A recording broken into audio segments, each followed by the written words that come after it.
Olá pessoal, bem-vindos ao De Frente com Texto. Esse é o nosso canal de estudo da Palavra de Deus. Você já parou para pensar em como esses filmes de final dos tempos nos causam curiosidade? A gente sempre quer saber como vai acabar ou se vai acabar, não é? A nossa história, o nosso tempo, o futuro, as profecias, tudo que tange ao fim nos traz muita curiosidade. A internet essa semana bombou. O noticiário se concentrou no conflito entre palestinos e israelenses. Com isso, cresceu ainda mais a busca na internet por explicações de profecias relacionadas ao fim. Será que esse acontecimento na Palestina faz parte dos sinais do fim? Muita especulação já se fez ao longo da história da igreja sobre o fim dos tempos, e isso por conta dessa curiosidade nossa em relação ao futuro. O texto de hoje é envolto em muitas questões, mas para não nos perdermos em especulações a respeito dos detalhes da profecia, a pergunta mais importante de todas é a seguinte: qual o propósito de Jesus ao falar sobre o fim dos tempos? Você sabe qual era a intenção de Jesus ao ensinar sobre isso? Vem comigo, vamos juntos! Vamos entender a profecia de Jesus sobre o fim dos tempos e ver que não é meramente para satisfazer nossa curiosidade ou nos perdermos em infindáveis especulações a respeito de catástrofes cósmicas. Vem comigo, vamos para de frente com o texto. Muito bem, gente. O texto da semana passada foi Marcos, capítulo 12, verso 28 a 44. Lembre-se que ele é o término de uma série de questionamentos feitos pelos líderes religiosos de Jerusalém a Jesus. Terminando com a narrativa da oferta no templo da viúva pobre, nós vimos que Jesus ensinou que somente por meio da fé nele, como Cristo, é que cumprimos os mandamentos de Deus e somos libertos da hipocrisia religiosa. Ok, agora ao sair do templo, os discípulos de Jesus comentaram: Mestre, olha que pedras, que edifícios! Esse comentário suscitou o ensino a respeito do fim de todas as coisas. Então, esse ensino tem três partes. A primeira parte, olha aí na tela, verso 1 até o verso 23, os sinais dos últimos dias. O verso 24 ao verso 27, a segunda parte, a vinda do Filho do Homem. E a terceira parte, o verso 28 a 37, que é a exortação à vigilância. Ok? Então vamos começar pela primeira parte, verso 1 até o verso 23. E saindo ele do templo, disse-lhe um dos seus discípulos: Mestre, olha que pedras e que edifícios! E respondendo Jesus, disse-lhes: Vês estes grandes edifícios? Não ficará pedra sobre pedra que não seja derrubada. E assentando-se ele no Monte das Oliveiras, defronte do templo, Pedro e Tiago e João e André lhe perguntaram em particular: Dize-nos quando serão essas coisas e que sinal haverá quando todas elas estiverem para se cumprir?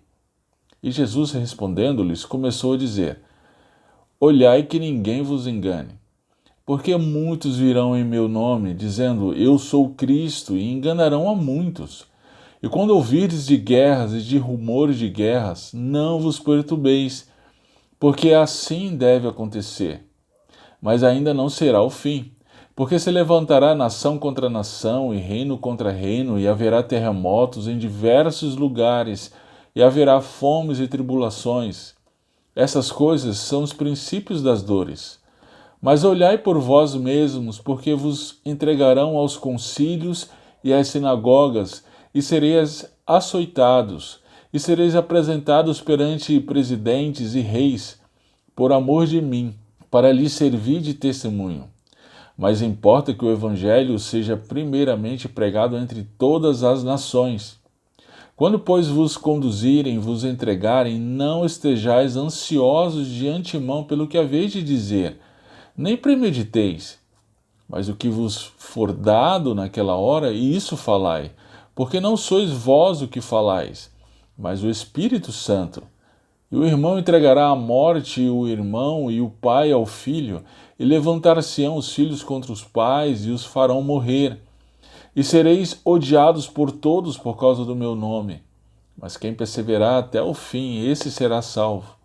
Ora, quando vós virdes a abominação do assolamento que foi predita por Daniel o profeta, estando aonde não deve estar, quem lhe entenda, então os que estiverem na Judéia fujam para os montes, e o que estiver sobre o telhado não desça para casa, nem entre a tomar coisa alguma de sua casa. O que estiver no campo, não volte atrás para tomar as suas vestes. Mas ai das grávidas e das que criarem naqueles dias. Orai, pois, para que a vossa fuga não suceda no inverno, porque naqueles dias haverá uma aflição tal, qual nunca houve desde o princípio da criação, que Deus criou, até agora, nem jamais haverá. E se o Senhor não abreviasse aqueles dias, nenhuma carne se salvaria, mas por causa dos eleitos que escolheu, abreviou aqueles dias. E então, se alguém vos disser, eis aqui o Cristo, ou ele ali, não acrediteis. Porque se levantarão falsos cristos e falsos profetas, e farão sinais e prodígios para enganarem, se possível, até os escolhidos. Mas vós vede, eis que de antemão vos tenho dito tudo. Muito bem, gente. Como já mencionei, a ocasião do ensino de Jesus sobre as últimas coisas se deu por conta do comentário dos discípulos a respeito do templo. Mestre, olha que pedras e que edifícios! Embora Jesus estivesse ensinando já há algum tempo que a religiosidade de Israel havia perdido sua vitalidade, uma vez que havia rejeitado o Messias, os discípulos ainda se deixavam impressionar por expressões externas como o templo e suas pompas. Ainda hoje nós somos assim, não é mesmo? Nós vivemos o tempo das mega-igrejas, em que grandes construções são vistas com muito entusiasmo, infelizmente. Bem, diante disso, então, Jesus ensinou o que estava por acontecer, primeiro a respeito do templo e depois a respeito de toda a história humana. A respeito do templo, veja o verso 2. Jesus predisse que não ficaria pedra sobre pedra que não seria derrubada. E isso de fato aconteceu. Durante a dominação romana na Palestina, a região nunca desfrutou de paz duradoura. Aqui e acolá estouravam revoltas dos judeus em relação à dominação romana. Todas essas revoltas foram localizadas, mas apontavam para o inconformismo geral do judeu da Palestina, de acordo com o que já vimos anteriormente. Esse inconformismo culminou na revolta do ano 66 até o ano 70 d.C. A revolta aconteceu ao término do governo do imperador Nero. Para abafar a revolta, os romanos invadiram Jerusalém e em 70 d.C. destruíram o templo. Aquele mesmo templo que Jesus havia predito que não iria restar pedra sobre pedra. Com isso, a classe aristocrática sacerdotal desapareceu e o partido dos saduceus amargou seu declínio. Bem, diante da profecia de Jesus, no verso 3, os discípulos lhe perguntaram a respeito de quando seriam essas coisas e que sinal haveria quando todas elas estiverem para se cumprir. É importante notar que em sua pergunta a Jesus, os discípulos se utilizaram do pronome demonstrativo essas. De que coisas eles se referiam? Do que Jesus acabará de ensinar, ou seja, a respeito da destruição do templo. Eles queriam saber quando o templo seria destruído e quais sinais aconteceriam para isso. A resposta de Jesus é de uma profundidade impressionante. Ele inverte a ordem das perguntas. Eles perguntaram quando e depois que sinais. Jesus então começa pelos sinais. Vamos ver. Jesus se colocou a mostrar quais os sinais. Lembre-se, eles pediram sinais, então Jesus mostra os sinais. O primeiro sinal, versos 5 e 6, é a respeito do surgimento de falsos cristos. Depois, o segundo sinal, versos 7 e 8, aconteceriam guerras e rumores de guerra. Diante disso, então, Jesus diz que nós não deveríamos nos perturbar. Por quê? Porque ainda não seria o fim. O terceiro sinal está no verso 8, na parte B. Acontecerá terremotos em diversos lugares. O quarto sinal, verso 8, parte C, fomes e tribulações. E aqui Jesus afirma Estas coisas são os princípios das dores. Perceba mais uma vez o pronome demonstrativo essas coisas. Que coisas? Os 4 sinais que Jesus acabou de mencionar. Quando acontecerem esses sinais, eles seriam o princípio das dores. Lembre-se que Jesus havia dito no verso 7 que ainda não seria o fim. Então, esses sinais marcariam o início de uma era. Vamos lá, vamos continuar. O 5º sinal, verso 9. Perseguição atroz. E qual o motivo dessa perseguição? Olha aí, por amor de mim. E qual seria o propósito? Jesus diz também, olha só, para lhe servir de testemunho. É aí então que Jesus afirma o verso 10. Mas importa que o evangelho seja primeiramente pregado entre todas as nações.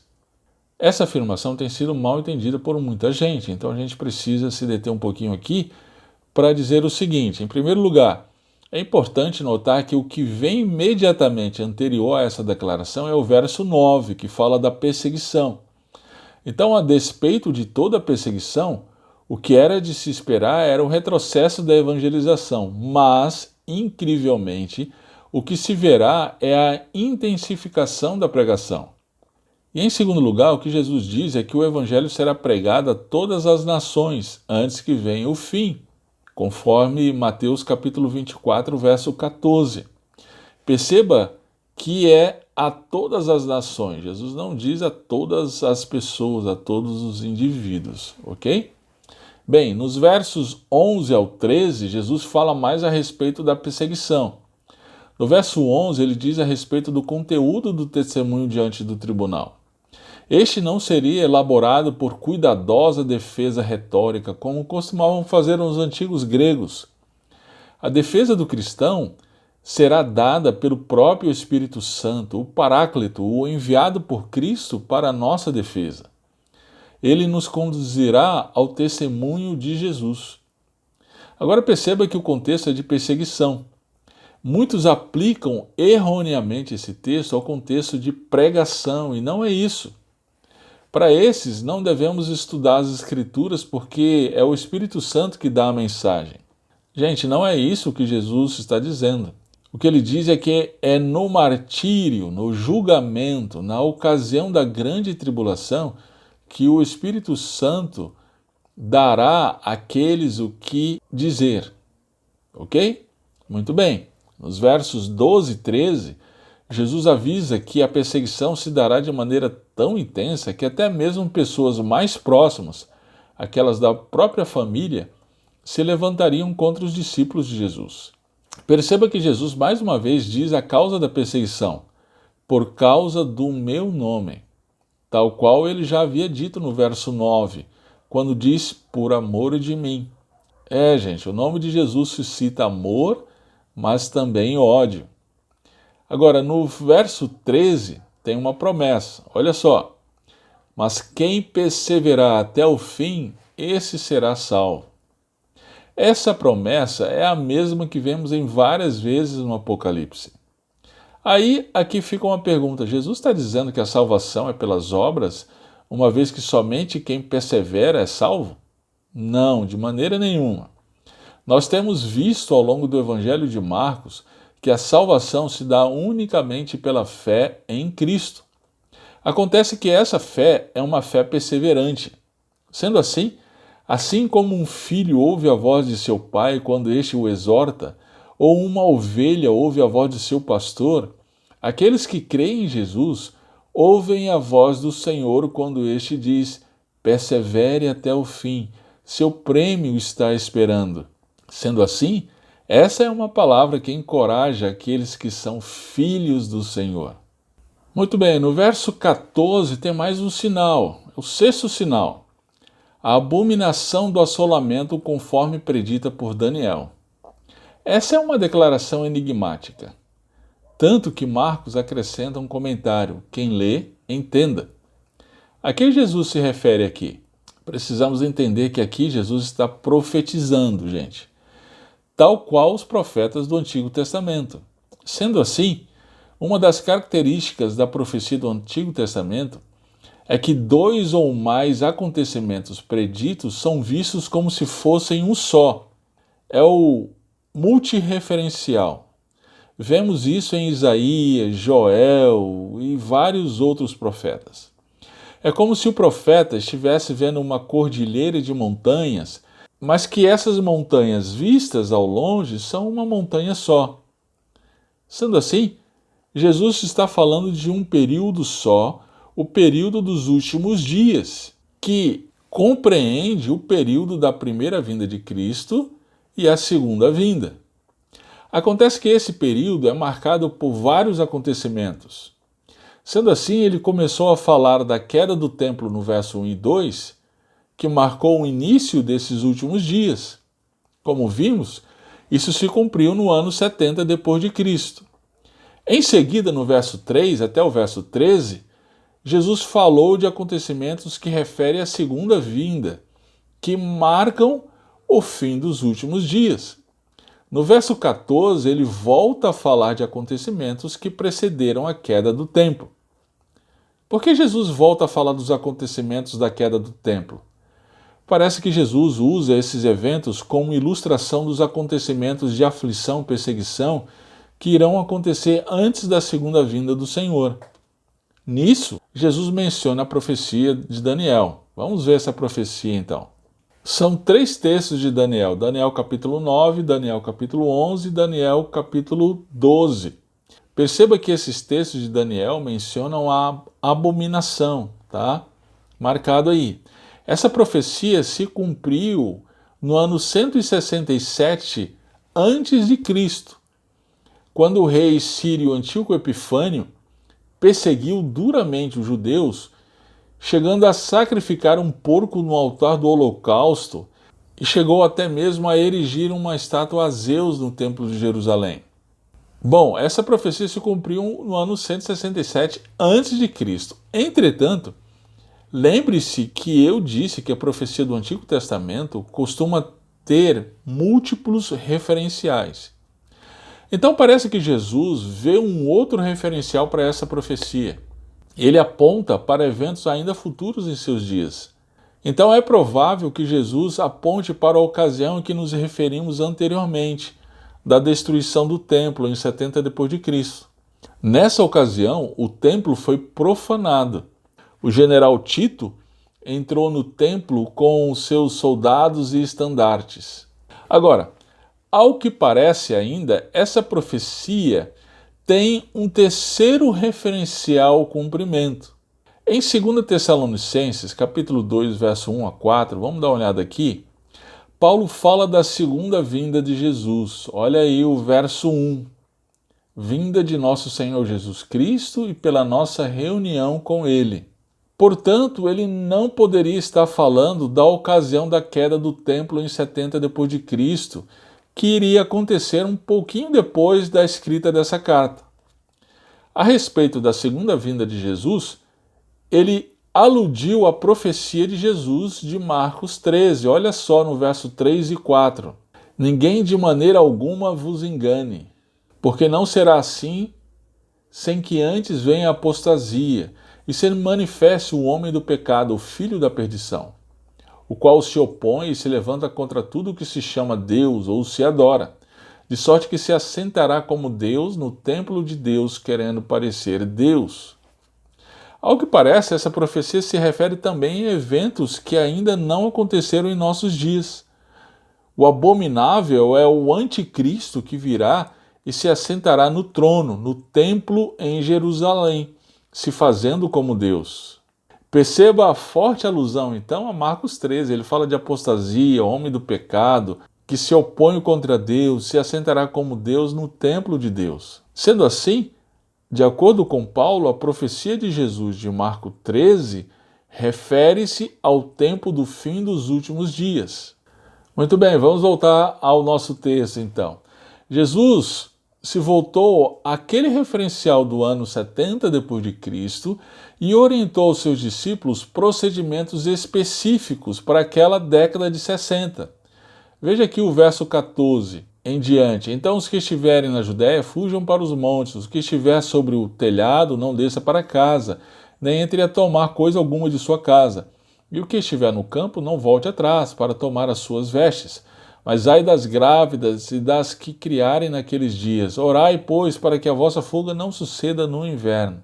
Ao que nos indica a história, gente, conta-se que foi exatamente o que aconteceu com o cerco de Jerusalém pelo Império Romano. Os romanos cercaram Jerusalém pelo tempo de 5 anos. Em 60 d.C., Nero enviou o general Vespasiano com uma força de 4 legiões da Síria e Egito. O exército aos poucos avançou pela Palestina e deixou para trás uma resistência totalmente esmagada. Em março de 68 d.C., o exército de Vespasiano chegou às proximidades de Jerusalém. Subjugou a Pérea, Jânia, Jericó, Lida, Antipátrida e Nablus. Os acontecimentos em Roma contiveram temporariamente a invasão a Jerusalém. Nero foi assassinado, seu sucessor Galba também, mas aí no início de 69, o general Vespasiano foi proclamado o novo imperador de Roma. E aí, ao deixar a guerra e ir para Roma, deixou o seu filho, o general Tito, para invadir Jerusalém, terminar a invasão, né? E aí, na primavera de 70 d.C., Tito atacou Jerusalém, atravessou os muros de defesa, construiu um aterro para impedir a população de fugir. E nessa invasão, então, o templo foi incendiado, os utensílios levados para Roma e os moradores feitos cativos. Então, os acontecimentos em volta disso realmente remontam para o cumprimento da profecia específica de Jesus em relação a esse evento. Bem, no verso 19, Jesus voltou a falar da perseguição, mas agora daquela que acontecerá imediatamente antes de sua segunda vinda. Olha só o verso 19. Porque naqueles dias haverá uma aflição tal, qual nunca houve desde o princípio da criação, que Deus criou até agora, nem jamais haverá. E se o Senhor não abreviasse aqueles dias, nenhuma carne se salvaria. Mas por causa dos eleitos que escolheu, abreviou aqueles dias. O tempo será de muita aflição. Mas tem um conforto, veja o verso 20. E se o Senhor não abreviasse aqueles dias, nenhuma carne se salvaria, mas por causa dos eleitos que escolheu, abreviou aqueles dias. Sim, o Senhor tem total controle sobre toda a situação. Não somente isso, Ele cuida especialmente dos seus, a ponto de abreviar até mesmo o tempo de aflição. Bem, no verso 21, Jesus volta a falar do primeiro sinal, que havia mencionado no verso 6, o surgimento de falsos cristos. Aqui ele acrescenta que estes se levantarão para enganar até mesmo os escolhidos, se isso fosse possível. Aí no verso 23, Jesus conclui esclarecendo o propósito de dizer isso tudo. Mas vós vede, eis que de antemão vos tenho dito tudo. Bom, gente, e o que vai acontecer depois daquele período de tribulação? Vamos ver a segunda parte do texto, verso 24 até o verso 27. Ora, naqueles dias, depois daquela aflição, o sol se escurecerá e a lua não dará a sua luz, e as estrelas cairão dos céus, e as forças que estão no céu serão abaladas. Então verão vir o Filho do Homem nas nuvens com grande poder e glória. E ele enviará os seus anjos e ajuntará os seus escolhidos desde os 4 ventos, da extremidade da terra até a extremidade do céu. Amém. Gente, olha a cadeia de eventos cataclísmicos aqui no texto.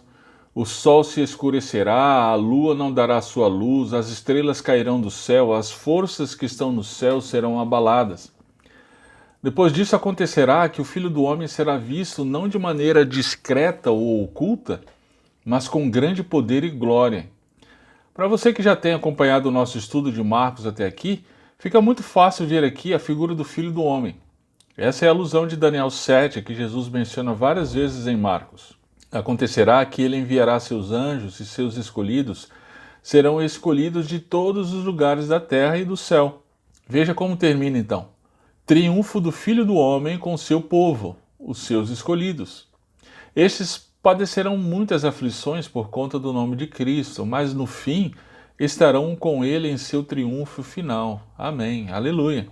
Diante disso, Jesus fez a seus discípulos uma exortação. Vamos ver. que é o verso 28 até o verso 37, que é a terceira parte do nosso texto. Vamos ler. Aprendei, pois, a parábola da figueira. Quando já o seu ramo se torna tenro e brota folhas, bem sabeis que já está próximo o verão. Assim também vós, quando virdes sucederem estas coisas, sabei que já está perto as portas. Na verdade vos digo que não passará esta geração sem que todas essas coisas aconteçam. Passará o céu e a terra, mas as minhas palavras não passarão. Mas daquele dia e hora ninguém sabe, nem os anjos que estão no céu, nem o Filho, senão o Pai. Olhai, vigiai e orai, porque não sabeis quando será o tempo. É como um homem que, partindo para fora da terra, deixou a sua casa, e deu autoridade aos seus servos, e a cada um a sua obra, e mandou ao porteiro que vigiasse. Vigiai, pois, porque não sabeis quando virá o Senhor da casa, se à tarde, se à meia-noite, se ao cantar do galo, se pela manhã, para que vindo de improviso não vos ache dormindo. E as coisas que vos digo, digo-as a todos. Vigiai. Nessa exortação, Jesus conta duas parábolas, no verso 28, a da figueira, e no verso 34, a do homem que viajando deixou sua terra com seus servos para que cuidasse dela. A breve parábola da figueira ensina que, assim como os sinais na figueira mostram a estação do ano, da mesma forma, aqueles sinais que ele se referiu mostram que o fim está próximo. E aí, no verso 30, Jesus disse que não passaria aquela geração sem que todas essas coisas aconteçam. Como assim? Jesus se refere à geração, às pessoas daquela época? A profecia teria falhado então? Bem, a gente precisa entender a que Jesus se refere ao usar essa palavra geração. Lembre-se do episódio da transfiguração. Lembre-se que eu expliquei que a transfiguração foi uma ocasião em que Jesus prefigurou a ressurreição e também a ascensão.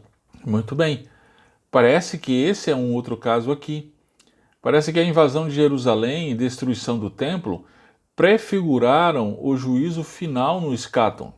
Então, a geração que Jesus se refere-se ao povo que testemunha a destruição do templo, mas também o povo que testemunhará a chegada da abominação. No verso 31, Jesus deixa o selo da sua autoridade. Passará o céu e a terra, mas as minhas palavras não passarão. Ou seja, aquilo de fato acontecerá. Depois, no verso 32, Jesus afirma que naquele dia e hora ninguém sabe, nem os anjos que estão no céu, nem o Filho, senão o Pai. A que dia e hora Jesus se refere? Ao dia do Filho do Homem que virá com poder e glória. E esse dia, o Filho não sabe, somente o Pai. Como assim? Jesus não é Deus e sabe todas as coisas? Sim, nós já vimos ao longo de Marcos que Jesus de fato é Deus e sabe todas as coisas. Todavia, também já vimos em Marcos que o Filho está totalmente subordinado ao Pai enquanto nessa vida. Em Marcos capítulo 10, verso 40, por exemplo, Jesus disse para seus discípulos: mas o sentar-se à minha direita ou à minha esquerda não cabe a mim concedê-lo. Isso é para aqueles a quem está reservado. Diante disso, então, é que Jesus exortou a vigilância nos versos 33 a 35. Perceba as repetições da palavra nessa parte. A exortação é pela vigilância e oração. No verso 33, tem o porquê, porque não sabeis quando será o tempo. Diante disso, Jesus contou a segunda parábola, que diz respeito ao dono da terra que viajou e deixou seus empregados encarregados. Esses devem vigiar porque não sabem quando seu patrão irá retornar. No verso 37, então, Jesus concluiu seu ensino com um imperativo: vigiai. O que será que isso significa? O que Jesus disse com a exortação de que devemos vigiar? A exortação é que os discípulos de Cristo vivam uma vida fiel a Ele na expectativa iminente da sua vinda. Na sua segunda vinda haverá uma prestação de contas de Cristo com seus discípulos.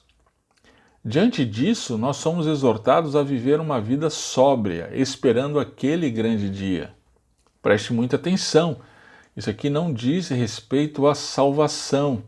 Tem muita gente dizendo: olha, se você não tiver em santidade, você não vai subir. Não é isso que Jesus está dizendo. Ele diz para vivermos uma vida vigilante, ou seja, em fidelidade, porque mesmo sendo salvos, naquele grande dia, nós prestaremos contas diante do Rei.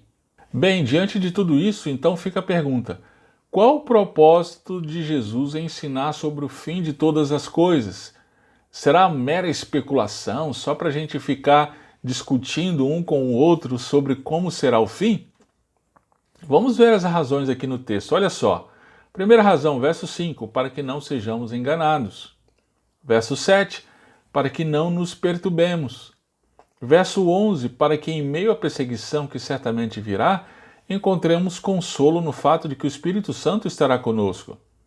Verso 13, para que sejamos encorajados pela promessa do prêmio final. Verso 20 e 23, para que sejamos encorajados pelo fato de que Deus tem um controle sobre toda a história. E, por fim, o verso 36, para que vigiemos, ou seja, vivamos uma vida agora fiel a Cristo, na perspectiva da iminência do fim. Muito bem, gente, diante de tudo isso, então, a mensagem central desse texto é a seguinte: Jesus ensinou que no fim dos tempos ele virá em glória para buscar o seu povo. Sendo assim, vigiemos. Muito bem, vamos pensar algumas coisas específicas concernentes a esta mensagem. Muito bem, gente, que encorajamento esse texto traz para a gente, não é mesmo? Em meio às aflições, às perseguições, lágrimas que muitas vezes derramamos, até mesmo a morte que somos submetidos por conta da fé em nosso Senhor Jesus Cristo, nós podemos confiar de que o nosso Deus abreviará a nossa aflição e logo virá com grande poder e glória para nos buscar.